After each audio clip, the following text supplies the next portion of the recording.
Bom dia, boa tarde, boa noite. Bom ter vocês aqui e com convidados muito especiais. Bom dia, professor Pedro. Bom dia. Bom dia, Eduardo. Walid, Rabã, Bom Rabá. dia. Bom dia, Eduardo. Sejam Bom dia. bem-vindos ao Paz e Bem a todos. Hoje é sexta-feira, mas a gente está hoje junto aqui, né? Para uma roda de conversa, como eu sempre gosto de dizer. E hoje vamos conversar sobre continuar, não é, professor Pedro, essa conversa sobre a questão palestina, com um convidado muito especial.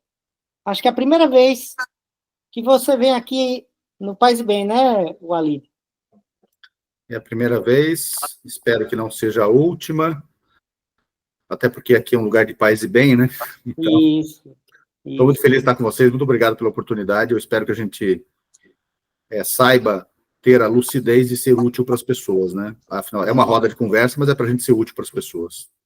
Maravilha, maravilha. Professor Pedro? Bem, eu queria também, agradecendo a você, Eduardo, pela oportunidade, saudar vivamente a presença de Walid Rabá entre nós, comunidade Paz e Bem, dar-lhe as boas-vindas, Walid. É a primeira vez que o Walid vem aqui ao Paz e Bem, então vale uma rápida apresentação. O Walid Rabá é o presidente valoroso, muito atuante, da Federação Árabe-Palestina no Brasil. É uma entidade que tem aí congregado esforços e mais esforços. A gente tem acompanhado as atividades de Walid, principalmente a partir do final do ano passado, de outubro para cá, mas, obviamente, a sua militância vem de muito antes, mas principalmente a partir de outubro do ano passado, quando, né, o exército sionista inaugurou mais um ato, né, desse processo de genocídio da população palestina, particularmente na faixa de Gaza, mas avançando, né, para a região da margem ocidental, da Cisjordânia, enfim, e agora, mais recentemente, né, colocando seus tentáculos, né, para além, né, aproveitando-se da situação criada na Síria. Então, é um prazer muito grande, é um privilégio para nós termos aqui a presença do Walid e a sua palavra.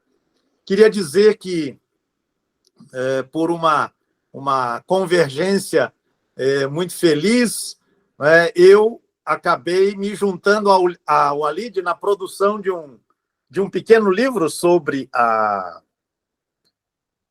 questão da Palestina, né, que saiu aí em meados desse ano, e queria, então, nesse sentido, mandar também um abraço ao nosso editor, né, o Alídio Salvio Cotter, né, que percebeu aí a oportunidade de apresentar ao público leitor em língua portuguesa um trabalho que atualiza esta situação, né, vivida pela população palestina. Então, a Palestina é dos palestinos, Cotter Editorial, KOTTER.com.br, né, para quem tiver interesse. Bem, indo ao nosso assunto, então, Walid, nosso ponto de partida não podia ser outro senão esta imagem.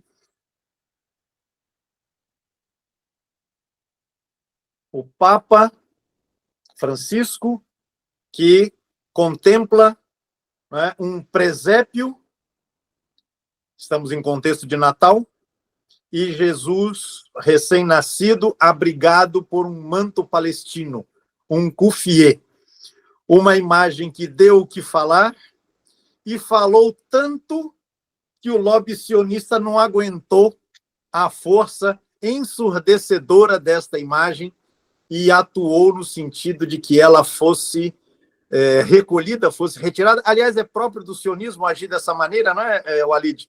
De apagar. No entanto, a imagem já havia corrido o mundo.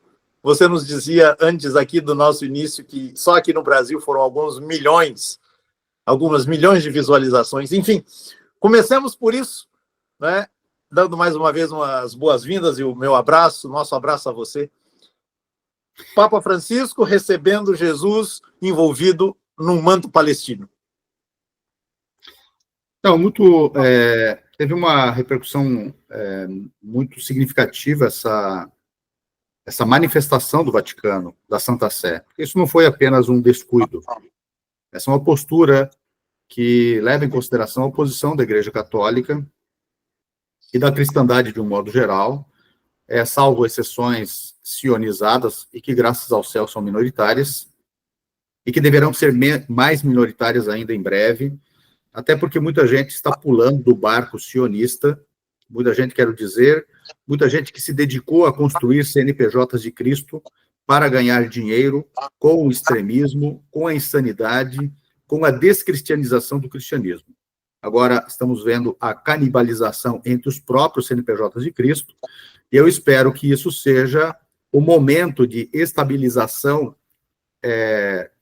da conquista de fiéis por parte desses CNPJs de Cristo e seu declínio para o bem da cristandade e para o bem, evidentemente, do monoteísmo. E eu acho que o Papa Francisco e o Vaticano coroam uma tomada de posições sempre firmes desde que começa essa fase genocidária em Gaza.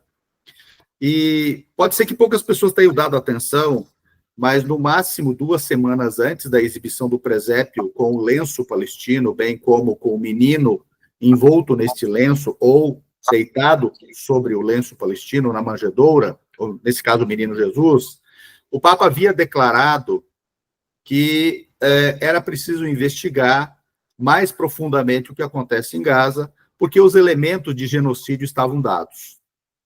O Papa usou essa linguagem, não é? Exatamente, veja só. E então o Vaticano, tem acusado os Estados Unidos e seu funcionário para o Oriente Médio, Israel, ou para o mundo árabe, Ásia Ocidental, Israel, de cometer genocídio em Gaza. Uma coisa muito curiosa é a escolha do Papa, e não apenas neste, por exemplo, de falar da infância. Ele falou da matança de crianças em Gaza, o Papa. É preciso ter em conta que o que consta do Evangelho diz respeito à tentativa de matar este menino, ainda quando ele era menino, antes dele se tornar a figura importante de construção da cristandade. E depois, me parece que é bom falar que não é mera cristandade. A perseguição e a tentativa de eliminar o Jesus ainda menino está narrado adequadamente no Novo Testamento, no Evangelho. Herodes busca o quê? E é preciso deixar claro que a perseguição a este menino se dá quando ele ainda no ventre. Por isso que Maria e José empreendem uma fuga. E é por isso que ele nasce escondido. Se houvesse drones naquele momento, ela teria sobrevivido com ele? Vejamos. Nós estamos falando do maior extermínio de crianças em Gaza da história da humanidade em todas as guerras e todos os genocídios.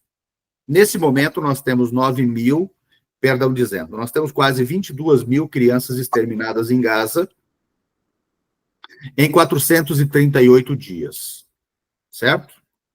438 dias. Isso dá 9.770 crianças exterminadas por milhão de habitantes.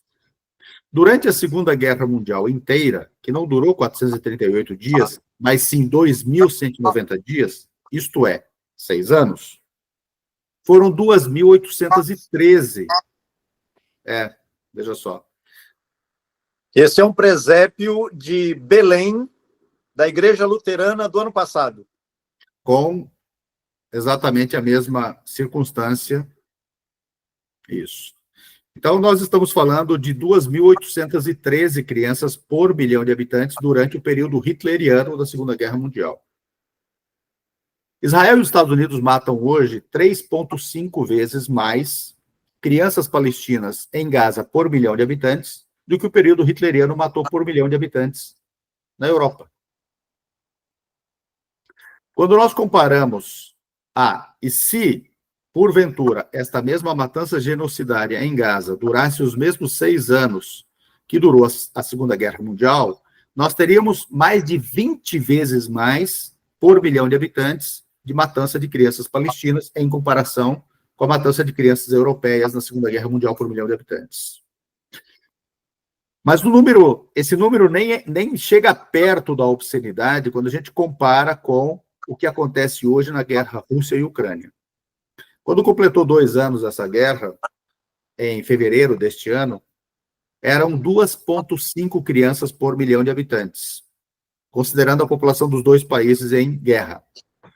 Isso dá 4.000 vezes, quase 4.000 vezes mais em Gaza do que por milhão de habitantes na guerra Rússia e Ucrânia. Se nós considerarmos que esta guerra, Rússia e Ucrânia, quando completou 2 anos, era para 700 dias, aliás, 730 dias e não 436, nós estamos falando de alguma coisa perto de 6 a 7.000 vezes mais, considerando a contagem de dias.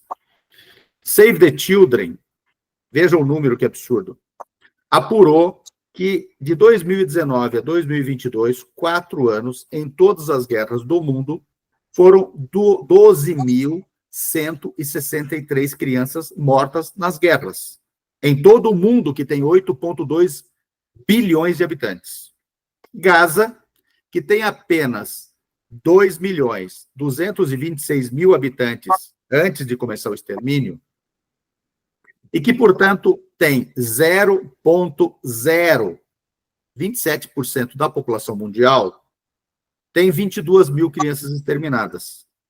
Quando nós fazemos a conta, dá que Israel e os Estados Unidos matam 26.000 vezes mais crianças palestinas em Gaza por milhão de habitantes do que todas as guerras indicadas por Save the Children durante os anos de 2019 e 2022. O que o Papa está dizendo? O Papa está dizendo sobre isso. Por isso a fúria sionista.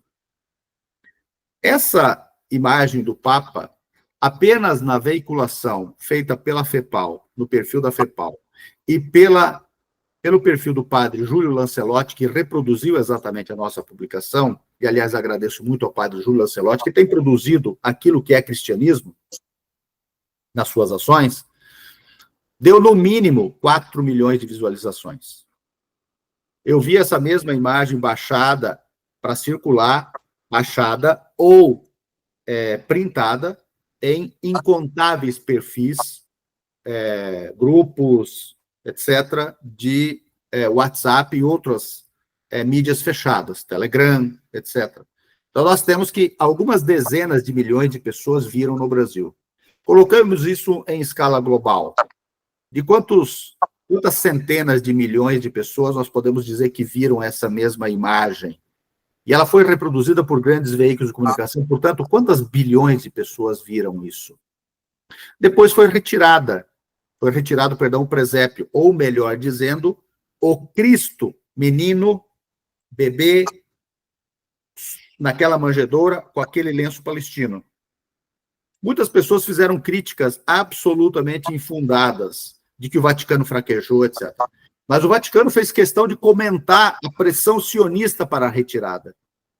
O que importa são as 2 mensagens dadas.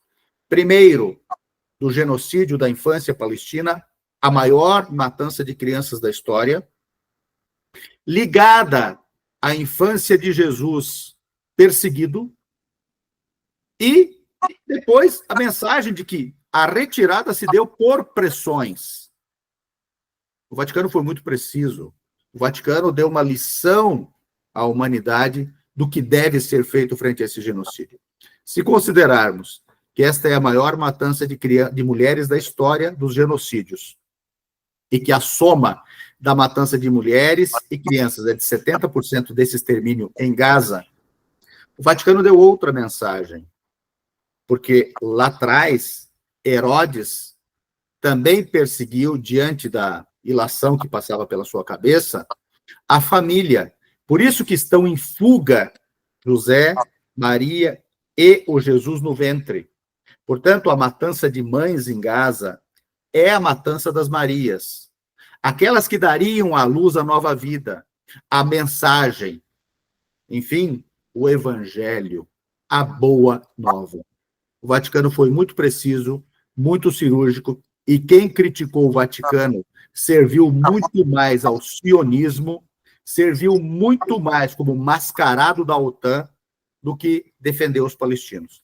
Nós estamos com a dignidade do Papa, com a reorientação do Vaticano e com a restauração do cristianismo como a grande boa nova do monoteísmo e que o islamismo dá sequência. Quero dizer, a desracialização de Deus. Quando Deus deixa de ser um Deus étnico que manda matar, como agora Netanyahu está usando passagens velho-testamentárias descontextualizadas, inclusive falando do púlpito da ONU, para justificar o extermínio, Jesus negou isso. Quando Jesus dá a Deus aos romanos, ele desracializa Deus. Ele acaba com a ideia de eleição, escolha, promessa para um grupo de indivíduos. A boa nova, o evangelho, é para cada ser humano existente. Deus é para cada ser humano existente. Deus não é uma invenção de cada um, e este Deus inventado por cada um escolhe a sua riqueza para si, escolhe a sua terra para si, escolhe o seu genocídio para si. Essa é a mensagem do Vaticano, essa é a interpretação muito particular que eu faço.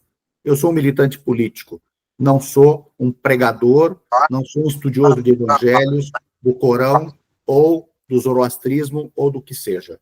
Entretanto, o monoteísmo, para mim, é uma preciosidade e tem que ser salva antes que os CNPJs de Cristo o enterrem e antes que outros CNPJs, em outras fés religiosas, o façam. Eu, enquanto você falava agora ao final, mais ao final, Walid, eu mostrava essa imagem aqui, que foi capa de um dos episódios que aqui no Paz e Bem a gente veiculou num curso sobre a questão palestina e as religiões.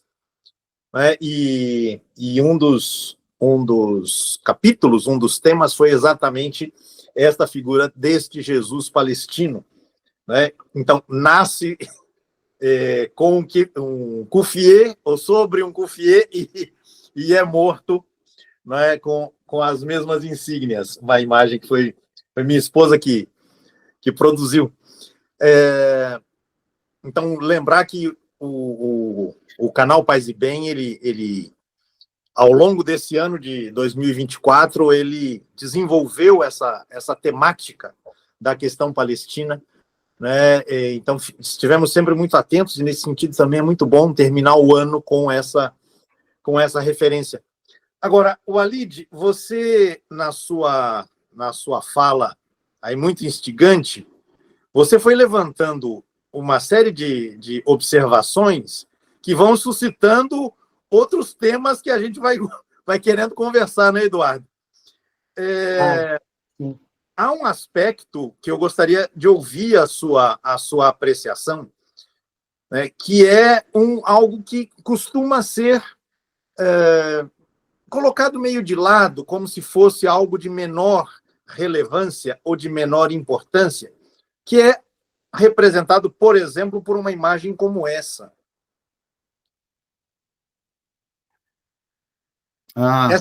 Esta é uma mesquita destruída em Gaza, logo nos primeiros dias.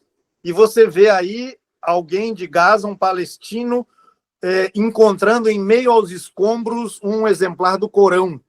Né? Fala-se de centenas de mesquitas destruídas em Gaza neste 1 ano e pouco desse ataque mais cerrado, genocidário, como você diz, do sionismo. Há uma outra imagem, outra aqui, outra mostrando a mesma coisa, né? E há também isso aqui. Isso aqui é a destruição, a imagem da destruição parcial, pelo menos até o momento em que essa foto foi feita, de uma das igrejas mais antigas de toda a cristandade, qual é o termo que você usa, que é a igreja de São Porfírio, do século V. Né? Então, há um componente que tem a ver com o religioso, perpassando, né, essas atitudes que vêm do império, que tem no sionista Netanyahu ali a sua ponta de lança. A gente poderia falar, na sua avaliação, de que está em jogo, por mais que os sionistas cristãos não se deem conta, está em curso um projeto de judaizar, também do ponto de vista religioso, o território palestino? Ou seja, contestando a presença muçulmana, por óbvio, e também a presença cristã no território? Como é que você avalia essa? Professor Pedro, eu vou colocar também uma questão que ocorre a partir dessa, já ajudando nessa reflexão, né? Na tua pergunta. A morte da criança, a morte do ventre materno da mulher, como morte da esperança, como morte desse futuro, né, ou tentativa de matar esse futuro, também uma forma de destruir a fé, não é? Destruir esse elemento do religioso. Né? Quando se destrói uma igreja, se diz assim, não há espaço para a diversidade, não há espaço para o cristão, não há espaço para o muçulmano. Só há aqui um espaço para uma única forma de crença. Então, isso é também matar, não é? O ventre, a criança, o futuro e também a fé, não é? Uhum. Primeiro de tudo, foram 819 mesquitas, esse é o número oficial, né? 819 mesquitas destruídas. Impressionante isso, é impressionante esse número. Gaza, como eu disse, é um território muito pequeno, 365 quilômetros quadrados. Para nós termos uma ideia, é menor que o território de Curitiba, né, onde eu estou. Gaza inteira. Então, é como se houvessem sido destruídas 819 igrejas em Curitiba, por bombardeio, com pessoas dentro. Já que as igrejas, bem como as escolas, veja, os números são assim, ó. Todos esses edifícios destruídos são edifícios protegidos pela lei, pelo direito internacional e pelas leis especificamente de guerra, inclusive. 17 hospitais destruídos. 3 igrejas, e a de São Porfírio é, para alguns, a terceira igreja mais antiga do mundo. Para algumas leituras aí históricas. Em algumas avaliações, né? 819 mesquitas, 211 sedes de governo, quer dizer, todo tipo, registro público, registro civil, registro de terras, administração da saúde, administração de águas, enfim, por aí vai. 248 escolas e universidades, 132, essas as semi-destruídas, completamente destruídas, 132, quase todas da ONU, inclusive, e assim vai. O que isso quer dizer? Isso quer dizer tornar o território inabitável. E tudo isso foi destruído, esses edifícios que eu citei, protegidos pela legislação internacional, e por isso as pessoas se abrigaram neles. E isso foi destruído com as pessoas dentro. O intento genocidário é claro. O intento genocidário é claro. As mesquitas e as igrejas são elementos de realização de culturas milenares. O cristianismo, que nasce, ou o monoteísmo se desenvolve, nasce, se desenvolve e se cristaliza na Palestina, está expresso nessas igrejas e nessas mesquitas. Então, há um intento, na minha opinião, tenho manifestado isso há mais tempo, Para falar a verdade, eu manifestei isso pela primeira vez, na época em que não tinha repercussão que a gente falava, porque não tinha nem meios para dar repercussão, em 97. Há uma clara sionização do cristianismo, através dos CNPJs de Cristo, especialmente, claro. Há outros extremismos aí, mas esses são os mais... E a destruição da identidade cristã na Palestina, ou seja, retirar os ortodoxos de lá, retirar os católicos de lá, todas as igrejas ortodoxas, retirar os luteranos de lá, retirar os anglicanos de lá, substituir os sítios arqueológicos, que está em curso. Os CNPJs de Cristo levam fiéis para lá e fazem um outro trajeto histórico, inclusive com alguns guias israelenses dizendo isso aqui é mentira da Igreja Católica, não é aqui.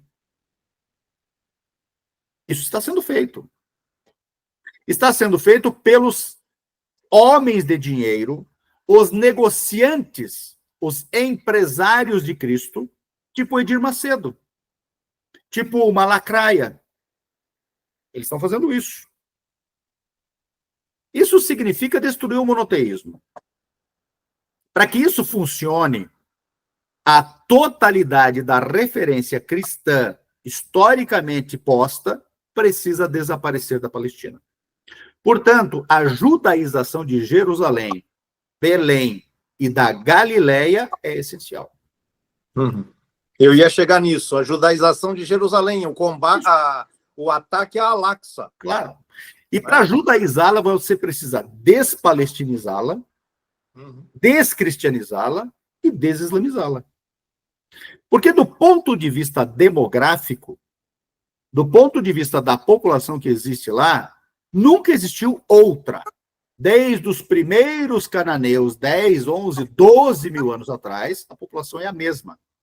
Ela trocou de fé religiosa, ela trocou de denominações, o cara que seguia fulano, os caras que seguiram, os cananeus que resolveram seguir Jacó, já tornado Israel, referente ao deus cananeu Il, em árabe, aramaico Il, na nossa linguagem aqui, El, se tornam israelitas, porque seguiram. Mas são as mesmas pessoas. São as mesmas pessoas. Então, estes cananeus estão sendo removidos por estrangeiros recém-chegados. Essa obra é muito importante. Essa obra é muito importante. Já me falaram dela. Inclusive, eu quero depois que você me arrume um jeito de eu tê-la. Tá? Porque eu não tenho essa obra. Quem me falou foi uma pessoa que já serviu e viu esta obra não lembro se na Bolívia ou na Colômbia, circulando por ali. A edição é argentina. Pelo menos essa que eu tenho aqui. Não é daquela editora Canaã? Exatamente. Então, exatamente. Tá. E tem trabalhos importantes sobre a questão palestina. Essa editora fechou, infelizmente. Voltou. Ela está de volta. Está de volta. Olha que bênção. Só por saber disso já valeu estar aqui nessa sala. Então, conversamos depois a respeito. Isso. Voltando ao tema. Agora, como é que você vai judaizar a Palestina? Ou descristianizar, despalestinizar, desislamizar? Somente com as pessoas de fé judaica? Não. Até porque o plano é de descristianizar e desislamizar um espaço muito maior, que é o da Grande Canaã. Grande Israel, né? Que eles chamam de Grande Israel. Eles chamam de Grande Israel, exato. Mas que, na verdade, é a Grande Canaã, que chega aos confins do atual Iraque, toda a Síria, todo o Líbano, uma parte da Turquia, toda a Jordânia, toda a Palestina, uma parte do Egito, uma parte da Arábia Saudita. Essa é a Grande Canaã. Do Nilo ao Eufrates. Essa é a Grande Canaã. Como é que você substitui a população varrida do mapa nesses lugares? Não há judeu suficiente para isso. Claro, aqueles judeus capturados para isso. Ou seja, inclusive desjudaizados. Porque o sionismo é também um processo de desjudaização do judeu. retira ele da sua própria evolução para o monoteísmo. Porque, independentemente das narrativas antigas serem muito arcaicas, estarem presas a um Deus étnico, a evolução das fés leva elas a tornarem mesmo a sua narrativa étnica, etnocentrada naquele Deus étnico, elas evoluem para torná-lo também monoteísta, para todos. Até porque, do contrário, não seria possível se converter ao judaísmo, se fosse exclusivamente um credo religioso mantido étnico. Os sionistas é que restauram essa ideia de uma fé étnica. Este processo de substituição populacional da Grande Canaã será promovido com os CNPJs de Cristo. Aqueles que são sionizados, ou seja, sionizam o cristianismo, israelizam o cristianismo, portanto, passam a não obedecer mais aos seus líderes religiosos e passam também a não obedecer mais às legislações dos países em que estão, porque a bandeira deles não é mais a brasileira, essa que está atrás de mim. A bandeira deles é Israel. Os símbolos religiosos deles não são mais o crucifixo, mas o candelabro e a estrela de Davi. Nós vimos isso em manifestações. Isso. Aqui no Brasil, pró-Bolsonaro, Israel nos representa. Exatamente. E a mulher dele, essa figura escatológica, vai votar com a bandeira de Israel e não a bandeira do Brasil. Numa eleição no Brasil. Se ela estivesse votando lá, no novo Sinédrio, Knesset, ok. Ela que se vire. Ela que se dane, para falar a verdade. Agora, ela está votando no Brasil e o esposo dela, ou sei lá o que é dela, candidato a presidente do Brasil. Ele, aliás, presidente e candidato à reeleição. Agora, se ele estava governando só para Israel, isso é outra história. Mas, tecnicamente, teoricamente, ele é presidente do Brasil.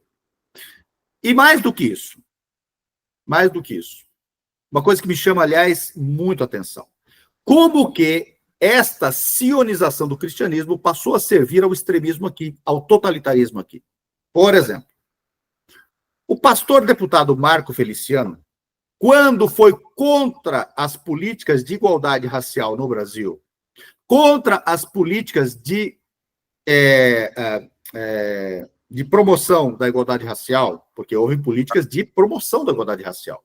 Não houve apenas uma legislação dizendo que todos são iguais. Políticas de promoção da igualdade racial. Aprovação do Estatuto da Igualdade Racial, etc. Ele foi contra. E ele disse que isso não era racismo, porque isso estava na Bíblia, porque eles chamam tudo, essas coisas chamam de Bíblia, para poder dizer que são cristãos. E onde é que ele vai? Ele vai no uso distorcido da maldição em Cã, e pega os africanos e os negros como amaldiçoados filhos de Cã, descendentes de Cã. Então, veja, o uso, outrora, de coisas semelhantes a essa, para desumanizar todo o continente africano e torná-lo escravo, essas pessoas estão usando hoje. Aquilo que os estadunidenses, das fés que foram inventadas lá e autoproclamadas cristãs, usaram para justificar o apartheid nos Estados Unidos, porque as pessoas não gostam de falar. Os Estados Unidos tiveram um regime, em grande parte do país, idêntico, não análogo, idêntico ao do apartheid da África do Sul.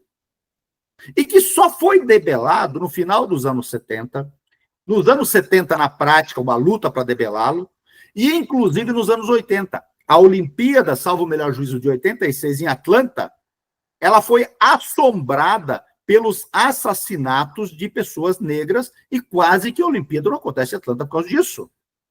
Ou nós vamos agora apagar essa história? Então, este uso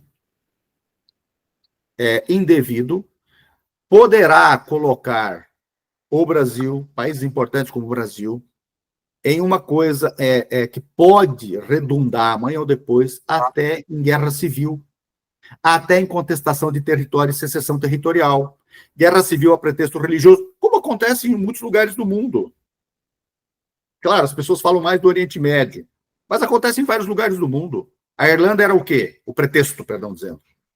A Guerra dos 30 Anos, que dizimou 40% da Europa Ocidental, da Europa Central, foi o quê? Claro, muito lá atrás. Mas eles reprisam isso. Então, essa é a minha preocupação. Não sei se é preocupação de mais gente, mas eu diria que isso é muito preocupante. Quanto ao genocídio, que o Eduardo traz, eu concordo plenamente. Eu tenho dito, eu acho que eu disse isso já no dia 8 de outubro do ano passado, está em curso o extermínio em quantidades industriais, em escala industrial, de mulheres, quer dizer, ventres, inclusive mais de 1.000 delas assassinadas grávidas, 300% do aumento dos abortos involuntários, e todas as mulheres que estão dando à luz, para nós termos uma ideia, nós temos agora de 50, 60 mil mulheres palestinas em Gaza para dar à luz num território inabitável. Mas o extermínio em escala jamais vista na história de crianças, quer dizer, aquilo que saiu anteontem desses ventres, significa a tentativa de colapsamento da capacidade reprodutiva da sociedade palestina. Significa a sua esterilização a prazo.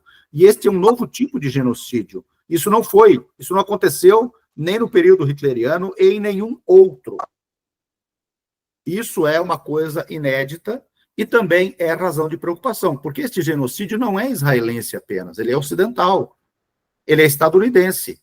Portanto, o Ocidente, cuja metrópole é Washington ou Nova York, a combinação, esta metrópole ocidental quer fazer isso em todo canto do mundo e tem como experimento a Palestina.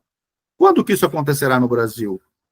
Quando que isso não estava acontecendo no Brasil? Ou nós vamos esquecer que há 2 anos atrás foi destapado o extermínio dos Yanomamis em um cerco territorial em que a falta de água, a falta de comida e a falta de remédio, exatamente o que acontece em Gaza agora, estava para dizimar uma parcela dos Yanomamis. O que é a limpeza étnica? É a remoção de uma demografia, de uma geografia, para tomar essa geografia, por razões estratégicas, por razões de riqueza mineral, florestal, aquífera, enfim, para o dinheiro. Nós vamos esquecer isso? Isso não é um atentado contra Deus? Afinal de contas, o monoteísmo, não importa como os Yanomamis manifestem a sua espiritualidade, se eles estão ligados aos textos bíblicos e corânicos nascidos naquela região nossa e que dão essa forma de deidade monoteísta. O que importa é que Deus, ao ser desracializado, foi dado a eles também. Portanto, a sua matança é um genocídio da mensagem, é uma matança da mensagem, é uma matança, como vocês disseram, e eu concordo plenamente, a destruição da espiritualidade, da esperança, da bondade, da generosidade, da decência, da honradez, do caráter. Tudo isso é expressão de Deus. E nós estamos diante disso? Nós vamos ficar calados diante disso? Nós vamos continuar calando quem é o dono disso? Quem é que faz isso? Nós vamos ficar calados diante desses locutores do genocídio aqui no Brasil? Alguns deles com mandato, outros sem mandato, outros donos do CNPJ de Cristo, outros não. Esse é o nosso desafio hoje. Walid, eu sei que o nosso tempo está avançando, mas, Eduardo, você vai me permitir, eu não poderia deixar de fazer-lhe uma última pergunta, e eu queria remeter a 1917, quando o general britânico Allenby entra na cidade de Jerusalém e é proclamado pela mídia ocidental da época como o último cruzado. Dia 9, 10, 11 de dezembro de 1917. E a manchete de um jornal dos Estados Unidos vai dizer que Jerusalém é resgatada depois de 673 anos de cativeiro. E se trata de resgate, você tem um cativeiro. E o cativeiro é muçulmano. Ou seja, essa recuperação desse vocabulário bélico que remete ao tempo das cruzadas, isso se inaugura, até onde eu sei, em 1917, com a tomada britânica de Jerusalém, ainda sob controle otomano, e isso se prolonga ao longo do século que daí vem até nós. Indo mais direto à pergunta, está em jogo na sua avaliação, um projeto cruzadista de combater aquilo que no passado eram chamados os infiéis, os sarracenos e coisas do tipo? E você dizia, antes de nós entrarmos aqui no ar, e eu gostaria que você explorasse isso, porque isso é uma preciosidade. A figura do profeta Muhammad como alguém, como uma figura inspiradora para aquilo que hoje no mundo cristão se chama, por exemplo, a teologia da libertação. Está em jogo um processo dentro dessa lógica da cruzada de combate aos infiéis, de um combate àquilo que a gente chama de um mundo árabe associado a essa herança islâmica. Como é que você avalia isso no cenário atual? Sabe que eu não sei se eu, jurando por Deus, eu consigo dizer que eu estou falando a verdade, mas vamos lá. Juro por tudo quanto há de mais sagrado que de ontem para hoje eu estava refletindo sobre as cruzadas. Só que raciocinando de um modo meio invertendo as coisas.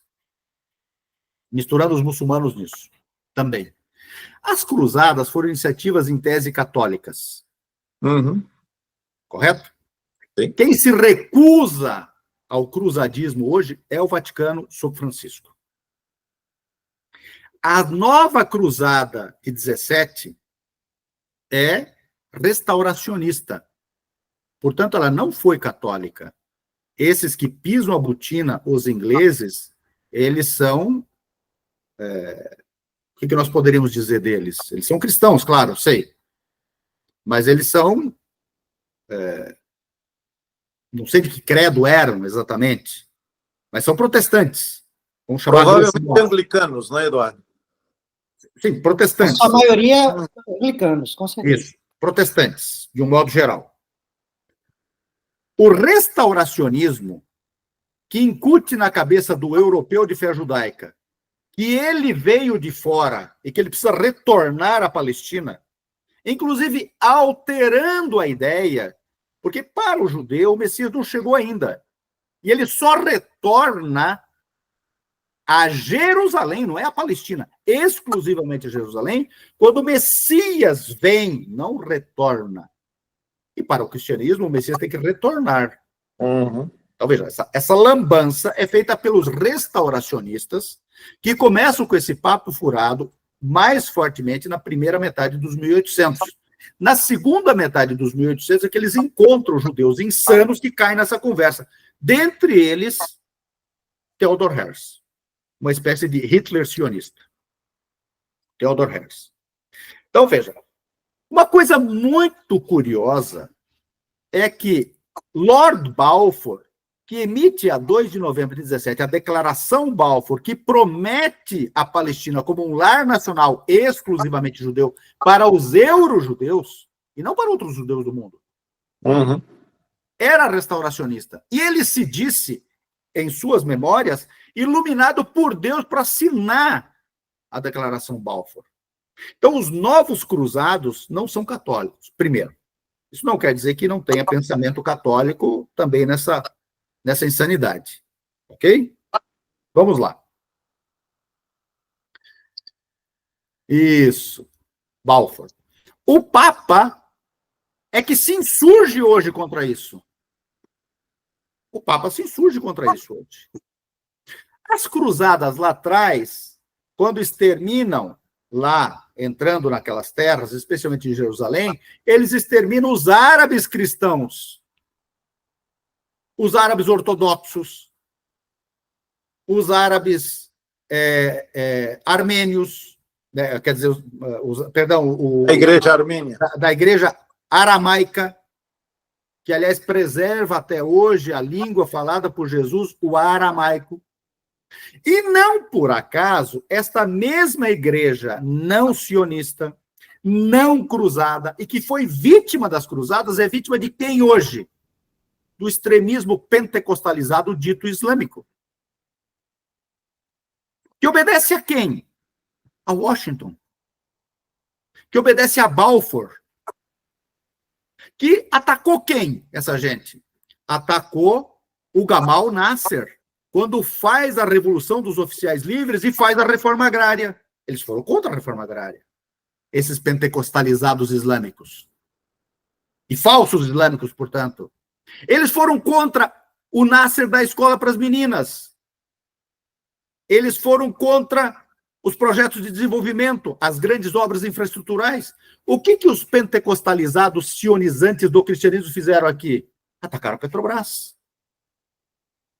Atacaram as fábricas, as indústrias nossas de plataformas.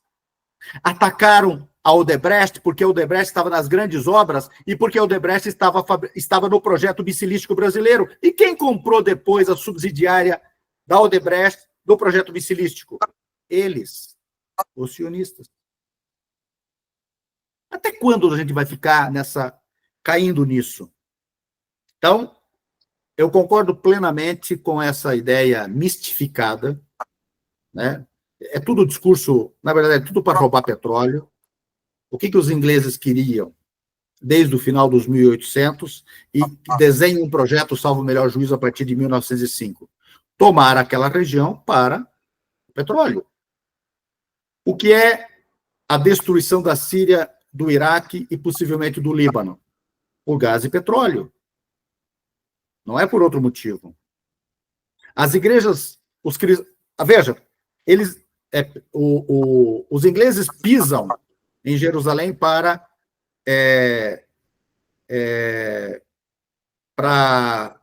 salvar do cativeiro islâmico a cristandade. Na Palestina, quando eles pisam a botina, havia entre 10% e 15% de palestinos de fé cristã. Hoje são 2%. Quem que eles libertaram? O que eles libertaram? A limpeza étnica, que foi mais violenta em algumas regiões da Palestina, afetou, num primeiro momento, mais os cristãos, porque a limpeza étnica na Galileia e a limpeza étnica integral em Jerusalém Ocidental afetou mais os cristãos. Muito mais os cristãos. O Iraque, a partir do momento... Veja, o Bush, filho, quando invade o Afeganistão, ele diz que ele, num dado momento, ele recebe uma mensagem divina para ir e libertar, claro, ele usou essa linguagem, libertar o Afeganistão. E que depois, novamente, ele recebe uma mensagem para libertar o Iraque. Agora nós temos 1/3 do Iraque cristão, desde que eles entraram. Onde é que está a libertação dos cristãos? O que vai acontecer na Síria? Hoje, provavelmente, nós teremos cada vez menos cristãos na Síria. Obra de quem? Obra da OTAN. Quem dizimou a cristandade na Turquia? Essa gente que hoje está ocupando o território, a Turquia atual, que é da OTAN, diga-se de passagem. E tem gente tosca e vulgar, inclusive no Brasil, que vai, uma vez por ano, passear em Istambul para libertar Jerusalém. Chega a ser cômico, para não dizer canalha. Então, me parece, falando assim de um modo muito livre, que está faltando leitura, está faltando estudo. Eu disse antes e vou repetir. Não há extremismo sem burrice. E essas duas coisas combinadas são para o totalitarismo. Totalitarismo, extremismo e burrice andam juntas. Andam juntas. São elas que destroem a leitura mais generosa da fé. A leitura mais generosa da fé, quando nós falamos em islamismo e falamos do profeta Muhammad, e que a paz esteja com ele e com os seus, assim como com o profeta Cristo, que a paz esteja com eles e com os seus, ele inaugura um estado de bem-estar social. As mulheres ganham, os órfãos ganham, as viúvas ganham, os pobres famélicos ganham, institui o zakat, que é uma espécie de imposto de renda, porque pouca gente fala, mas o zakat é considerando tudo o que ganhou e tudo o que gastou, e se teve prejuízo, nem deve ter zakat para essa pessoa. É uma tentativa de um estado de bem-estar social a partir da tributação de renda. Vejam, não é mais o Império Bizantino dizendo que o cara tem que dar 40 sacas, e se ele foi lá e produziu só 20, ele pega as 20 do cara e dá uma surra no cara porque não tem as outras 20. Por isso que, na verdade, portanto, o Islã se expande rapidamente, porque ele leva essa generosidade, ele leva esse estado de bem-estar social. Aí eu leio a notícia de que o novo juiz, o novo ministro da Justiça, perdão, dizendo, na Síria, diz que as mulheres não podem ser mais juízas. Do que nós estamos falando? Nós estamos falando de islamismo? Ou nós estamos falando de banditismo otânico? Ou nós estamos falando de obediência ao Sinédrio, ao Knesset e à metrópole genocidária Washington? Então, nós precisamos começar a discutir o que é monoteísmo, o que é a libertação através deste Deus não racializado, dessas fés que buscaram expressar isso o tempo todo. Quando nós falamos de Cristo, ele foi generoso com as mulheres, foi generoso com os pobres. Veja como as coisas coincidem. E aí o cara vem aqui, pega um CNPJ de Cristo e diz que a África é maldita. E que diz que a igualdade racial, a desigualdade é uma coisa bíblica. Uhum. Bom, se isso for acreditar em Deus, Santa Capivara, né? É isso. Ok. Acho que tivemos aí uma boa conversa, né, Eduardo? Tivemos uma aula, viu? Uma corajosa fala. Muito oportuna para esses tempos de Natal, no mundo, aqui no Brasil, no Ocidente, no mundo cristão. Mas é sempre bom lembrar, e você fez essa referência, né, Walid? Jesus é um profeta para o Islã.